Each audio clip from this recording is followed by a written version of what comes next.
Krishna devotees. So this is the Pushpa Samadhi Mandir of Srila Prabhupada, which the disciples of Srila Prabhupada have so lovingly and so beautifully made. The actual Samadhi Mandir of Srila Prabhupada is in Vrindavan Dham, and this is the Pushpa Samadhi.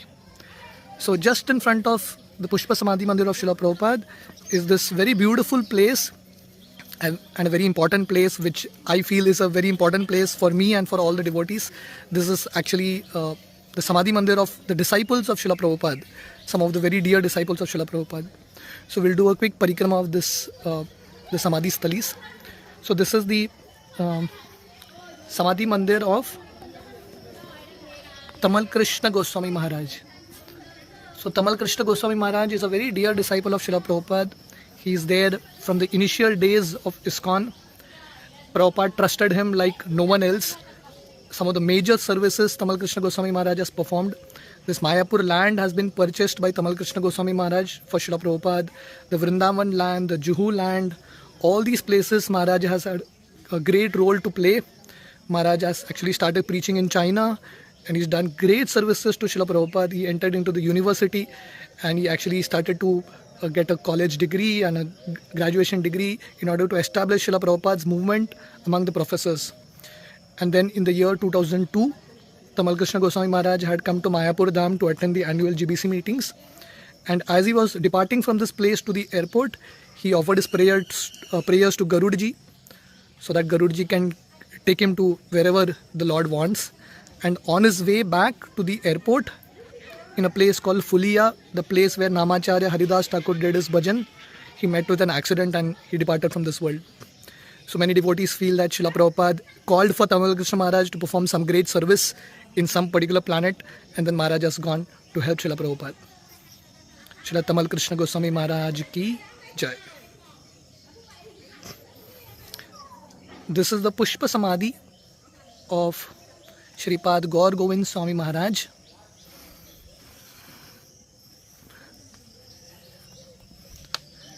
Srila Gaur Govind Swami Maharaj is a very, very dear and a very exalted disciple of Srila Prabhupada. He was a pure devotee, a liberated soul right from his childhood, a great devotee from this land of Odisha. He was born in a Vaishnav family. He used to worship his beloved deities of Gopalji, and he started the Bhuvaneshwar ISKCON temple in Odisha, and he translated Srila Prabhupada books into the Odishan language. And then in the year 1996, as Maharaj was in Mayapur Dham, after the Bhagavatam class, Maharaj was sitting in his room and talking to devotees, and some devotees asked Gaur Govind Maharaj about Jagannath Puri Dham, why it is called Vipralamba Kshetra.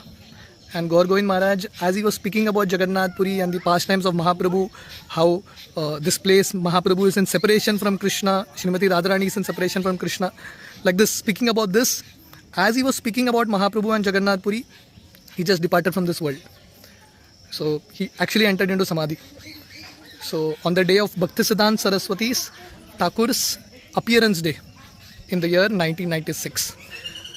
So let us offer our obeisances to Param Pujya Gaur Govind Swami Maharaj and seek his blessings, so that we can also become like powerful personalities and powerful preachers like he was. Param Pujya Gaur Govind Swami Maharaj ki jai.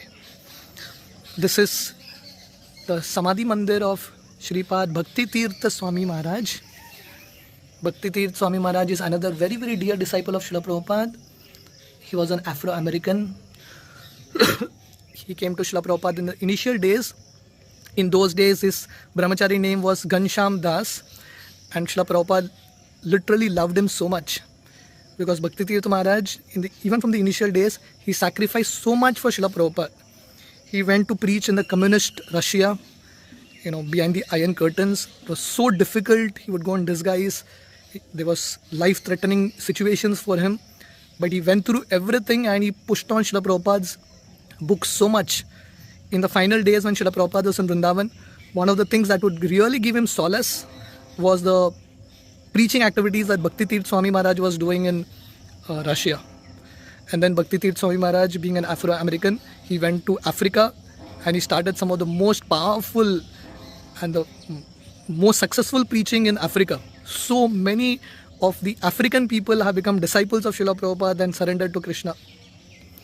Bhaktivedanta Swami Maharaj is known for his books, the Spiritual Warrior series, the Beggar series. I've been a big fan of Bhaktivedanta Swami Maharaj. It had always been my great desire to have his darshan, but somehow it just couldn't happen.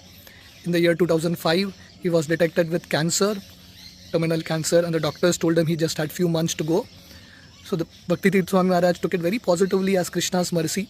He wrote beautiful poems expressing how this is all Krishna's mercy that this cancer has come to him.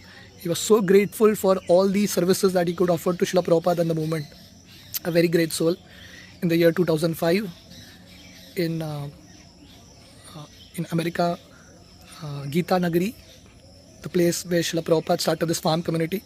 Even though Maharaj had a choice to come to Vrindavan or Mayapur to leave his body, but Bhaktivedanta Swami Maharaj wanted to show how even the ISKCON temples, ISKCON communities are non-different than Vrindavan and Mayapur and Jagannath Puri. So he chose to leave his body in Gita Nagari in America in the year 2005. So we dearly miss Bhaktivedanta Swami Maharaj. So let us offer our respects to him and seek his blessings in our spiritual life. Bhaktivedanta Swami Maharaj ki jai.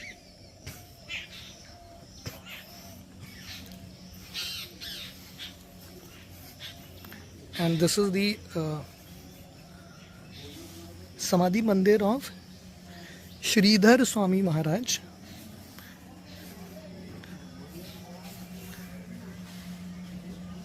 Sridhar Swami Maharaj ki jai. He was also a wonderful disciple of Srila Prabhupada, very, very dear to him. He was also an American. He was very instrumental in starting the life membership programs and a lot of preaching activities in Juhu. He was known as the Jolly Swami, always very, very happy. And then in 2004, again he was detected with a terminal disease and he left his body in Mayapur Dham only. So our humble obeisances to Sridhar Swami Maharaj. Sridhar Swami Maharaj ki jai. Finally, there is one Samadhi Mandir of Bhakti Charu Swami Maharaj.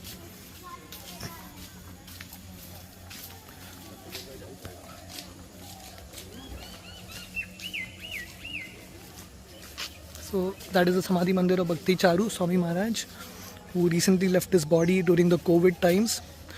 So Bhakti Charu Swami Maharaj was again a very dear disciple of Srila Prabhupada. He was a Bengali.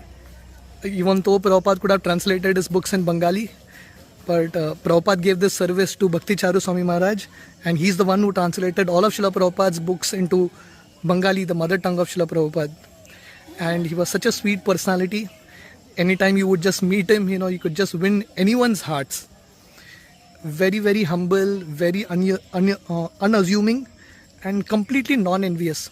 He would really love all his god brothers. He gave credit and he glorified his god brothers so much. Bhakti Charu Swami Maharaj, during Srila Prabhupada's last days, he was there to serve Srila Prabhupada as his personal servant, helping Srila Prabhupada, and Prabhupada had a lot of trust in him.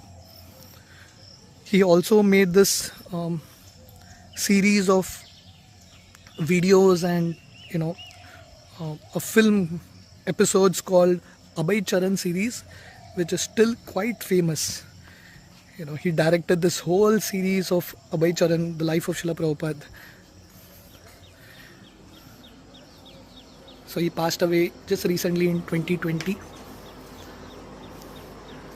So our prayers under the lotus feet of Bhakti Charu Swami Maharaj, that we can also become pure devotees. We can also develop genuine loving relationship among Vaishnavas. We can actually become non-envious, glorify Vaishnavas, be happy seeing their success. And we can also serve Srila Prabhupada, trying to spread this mission of Krishna consciousness. Bhakti Charu Swami Maharaj ki jai. Gurudev Kripa Bindu Diya Karuye Dase Trunapeka